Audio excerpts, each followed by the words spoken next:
Ұйқы витамин. Ұйқының біздің ағзамызға қаншалықты пайдалы екенін барлығымыз да білеміз.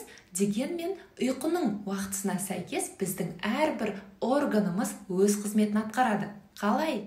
Түнгі сағат 22:00-де біздің ағзамызда қанның құрамында лейкоциттердің деңгейі 2 есеге жоғарылайды да біздің қан қысымымыз төмендейді.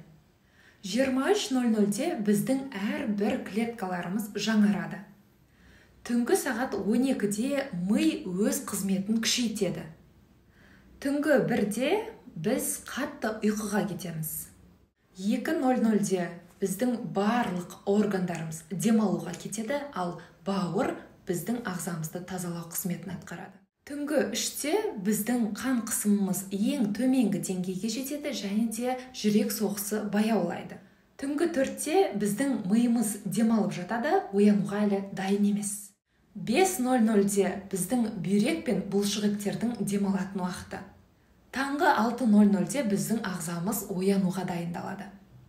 Ал 7:00-де біздің иммунитет іске қосылады. Енді айтыңызшы, сіз қай уақытта ұйықтап, қай уақытта тұрасыз? Ағзаңыз демалып үлгереді ма?